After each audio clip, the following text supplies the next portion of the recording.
New York, and on the new Hot 97 app. Ebro in the morning on Hot 97. It's Ebro in the morning, the beautiful Laura Styles. You have Rosenberg. Give it up for Tiffany Caban. Am I saying it right, Caban? Yes, thank you. Who are you and why are you here? Who You should am start I? every interview that way. A, because most of the time you literally don't know who the person is. And B, it's very effective. Yeah. Who Sorry, go are ahead. you and why are you here? Who am I? I'm a public defender. Okay. I talk about being a public defender in the same way that I talk about being queer, being Latina, like it is that tied to my identity. Who you are. Absolutely. Never thought I'd be running for district attorney, but I'm also somebody that grew up in South Richmond Hill, Queens. My parents grew up in the Woodside housing projects. My dad's a retired elevator mechanic. My mom took care of other people's kids, and who I am and what I'm doing has certainly been shaped by my experiences in over-policed, over-criminalized, resource-starved communities. And so, district attorney for Queens. Yes. Your job would be what? Public safety, but rethinking what that means, right? I mean, up to this point, our system has been one where we go after convictions at all costs, and we criminalize our black and brown and our low income and our immigrant communities, and it's not actually making us safe.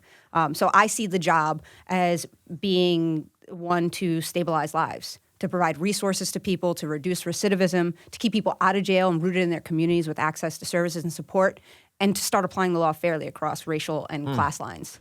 And then start prosecuting the folks that are actually harming our communities. That's right. Be more focused on it. Yeah, you have folks that if you have enough money, if you got the right political ties, you can get away with almost anything in our city, and you don't get prosecuted. But we could be prosecuting those cases. Are you and the Brooklyn district attorney on the same page? Do you like him? I think that when we talk about the state of prosecution in our city, Brooklyn's ahead of the rest of the boroughs, and Queens is far, far behind. Glad you said that, because I was about to go there next. Yeah. Oh, so far behind. We're talking about like behind Staten Island. Yeah. But I see DA Gonzalez doing some good things, but I also see room for a lot of improvement. So I'm hoping that we can be a model for what best practices look like and push them too. You had a very popular video that you put out that got like over 400,000 views to ban cash bail. Yes. That was really, so can you talk about why that is so important to you specifically? Yeah, I mean, up to this point, we've had two systems of justice, one for wealthy folks, one for poor folks. And what they did in Albany was they sort of split the baby and said, hey, if you're charged with a nonviolent crime, if you're charged with a low-level crime, you're presumed release, and you get to fight your case from the outside. But in my opinion, it's nonsense. It's either it's okay or it's not okay, and it's not okay. You can't say that somebody that's charged with a nonviolent crime gets to go home, but if you're charged with a violent crime and you're poor, you stay in a cage. But if you're rich, you get to buy your constitutional right to the presumption of innocence and fight your case from the outside. We can't have hard lines like that. Well said. Well, the mayor also is working on something right now with regard to supervised, what is it called? Like The supervised release programs? Supervised release Yeah. program for young offenders, right? And this is for that kind of 16, if I'm understanding it right, like 16 to 19-year-old offenders who are kind of maybe first-time offenders and et cetera, et cetera. A, do you like it? B, can you help us understand it? I mean, I think we need to do more than just that. We have these supervised release programs for not just young people, but folks across the board. Okay.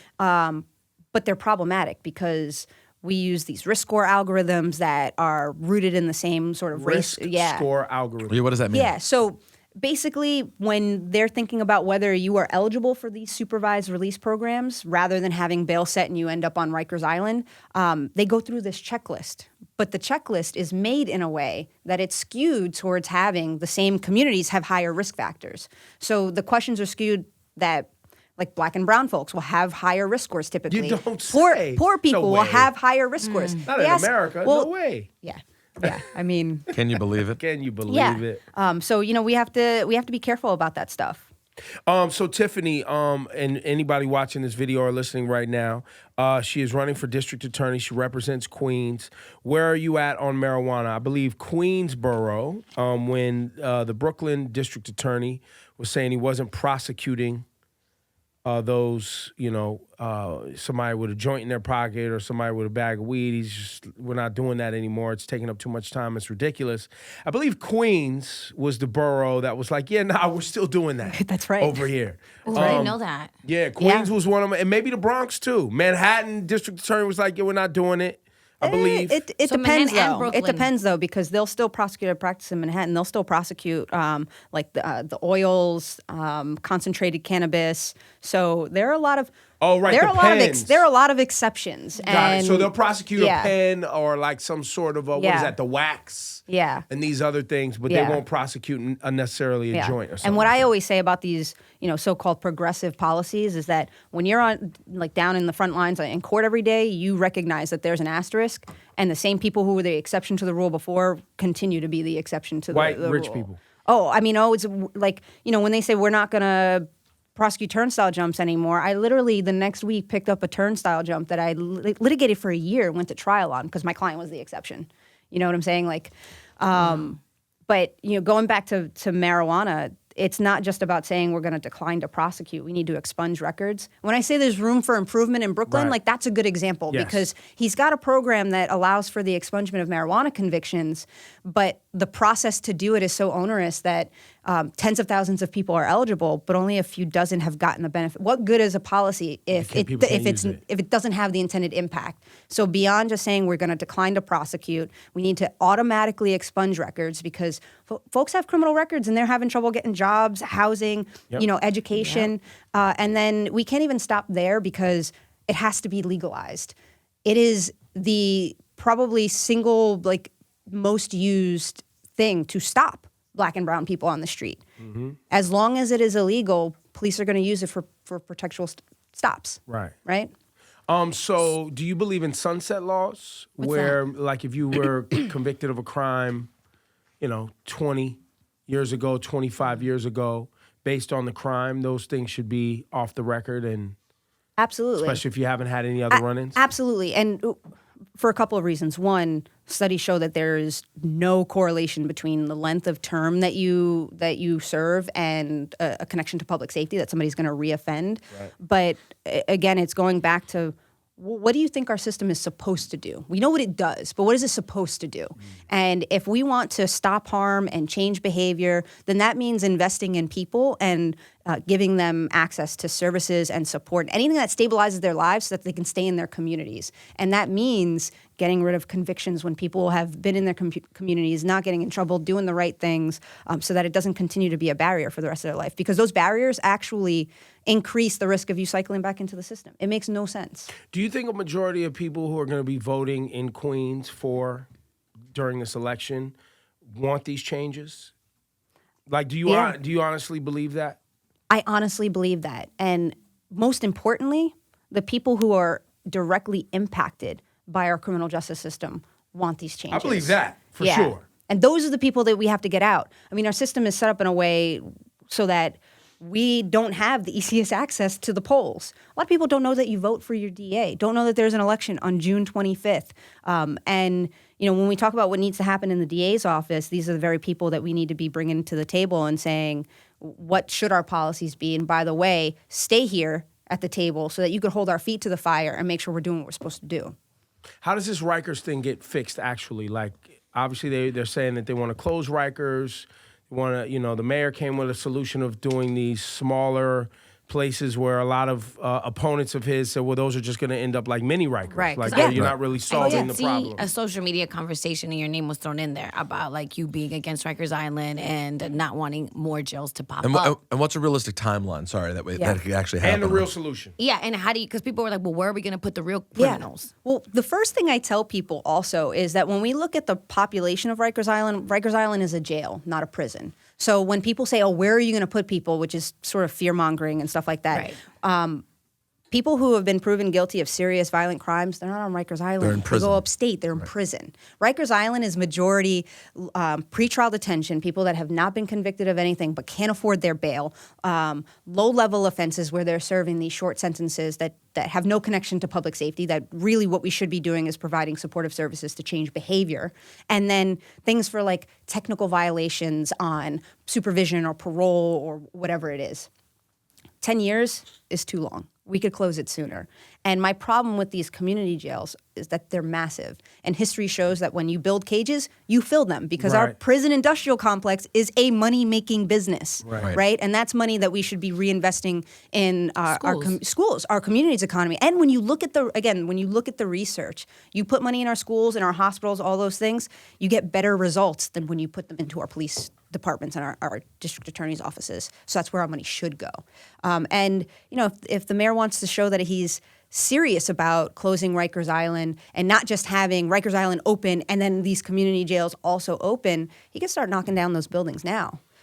So wait, his idea was to, in transition, you have Rikers and you're going to have new buildings at the same time. I mean, the buildings are still there, right? So, it's been a little bit unclear what exactly his plan is. I think he even came out recently and said that they were adjusting the number of plan. cells and things Got like it, that. got But I give at least that movement and credit to that to our communities that have gotten together and said, no, this is messed up. I love people like yourself because they give me hope, one, and I'm a little bit jaded after, years. Why? Why would you be jaded? Things are going so well. True. We live in America. Damn That's it. right, damn you know it. what I'm saying? Things are great. You know what I mean? We're living up to our promise. Again. Things are Again. great again, like they used to be. Well, no, my point being is because, the precision and detail that it takes to do some of the work that, people like yourself are proposing, I don't have great faith in our government officials that they actually want to pay attention to detail and they actually want to provide people services so we cut recidivism rates and we do this work, right, to improve, right? That's where I lose. Not the ideas are there. I know the money's there. Yeah. I know people want to do the work. There are people who are saying they want to do the work. But are we actually going to give and invest time and create systems where we can actually make this? And that's where I lose faith. Well, that's why you have to have the right people to get into office. When I think about the role of the DA and what they can do for or to our communities, you want somebody who is tied inextricably from the communities they're supposed to be serving, right? Like when I think about doing this work, it feels like the natural progression in the things that I have fought for in my community as a public defender, because the communities that I serve that's where I grew up. That's where my family grew up, right? That is tied to me and mine. So I feel invested in it. When I step in court and I'm representing a client, I recognize every single time that there's not much that separates me from my client, but for the fact that, I don't know, one of the things that I point to is that my dad got a union gig. So, we had stable housing, healthcare, I got an education, I got to go to therapy as an adult, right? Like those are the difference makers. We're not talking about good people and bad people and let's lock up the bad people. We're just talking about people and recognizing that there are certain communities that when we need help, when we need support, they send the police. And then there are other communities where they need help, they need support, they get all the resources in the world. And that's not right, Who's okay? So your main opponent, Melinda Katz. How long has she been on the job? She's a career politician. She served, I think, in the assembly, in the city council, and as our borough president. So she's never actually had to represent? She's never represented anybody in criminal court. So and in no fact, no courtroom experience. I don't know if she has any. I don't think she has any. But Wait. We gotta. You can't just. So the lady, the person yeah, who is enforcing laws in the borough of Queens and deciding how laws are enforced, has never actually done that job? no, zero courtroom experience. So here's a few facts, Ebro, that we came across. All right, when it comes to ending broken windows policy, she voted no. Whoa. When it comes to ending cash bail, she says no. Against Rikers Islands and new jails, no. So she's for it. Consistently against the death penalty, no. She's for the death penalty. Yeah, she's for it. voted Stop for it, yeah. prosecuting drug use, she's for that. Fully decriminalizing sex work, no. End cooperation with ICE, definitely does not want to end that. And she voted to increase penalties for minor offenses. She voted to create new types of crimes and voted to increase police surveillance. So she must get donations from people who own jails and people who have interest in Oh, absolutely. And I think a lot of the her bail bondsmen. I think a lot of her money comes from real estate also, which when we estate. talk about who needs to be prosecuted, right? Predatory lenders that are stealing homes, landlords who are unlawfully evicting, Slumlords. exactly. Employers that are stealing wages. I mean, that's where a lot of that money comes from. So she represents the elites in Queens, basically. Well, is she trying to? Does she think that Queens has enough of a population that is looking for that kind of candidate? And is she right? Could there be enough people in Queens looking for that kind of candidate? I mean, she's the establishment county handpicked candidate, right? And what they're banking on is people not coming out to the polls because that's how they have stayed in power. Right. Well, now, and it's interesting you say that because in several conversations that we've had over the years here when we're talking about local politics, Ocasio-Cortez, for example, right?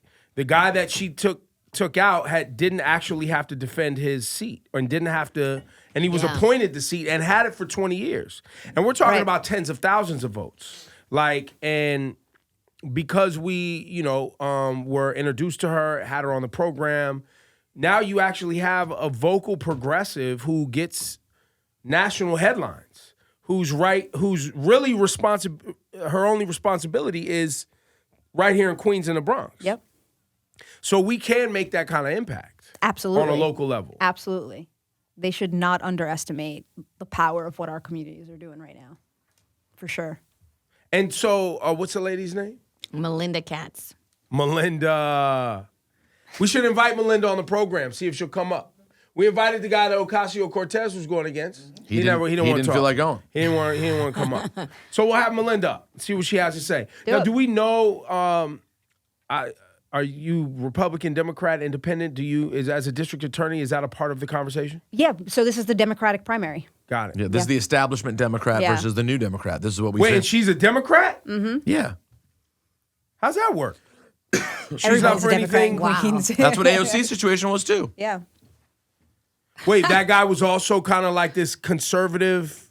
I don't think he was. Democrat? I don't know if he was as far right. This as sounds very conservative. as your opponent said. But this is different. It's the DA, so they're talking about different issues. Yeah. So, but yeah, he was an establishment Democrat who just didn't do anything. He'd just been sitting around, Living in another state, too. living in the middle, not Living doing in Virginia. right. for 20 years. This is crazy.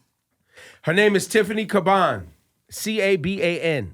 She's running for district attorney for the borough of Queens. It was a pleasure meeting you. It's a pleasure being with y'all. One question. I'm going to keep this quick. One Go ahead. question. Okay. You early in the interview identified as queer. Yes. When we're talking about LGBTQ, and we talked about we can't go past Q. The other when there's IA plus. IA plus. I saw a 2 in there. I saw a 2. and I saw I've seen a number as well. But here's the thing: the word queer, I thought was all encompassing to some degree. How do you, as someone who identifies as queer, use the word queer? What does it actually mean?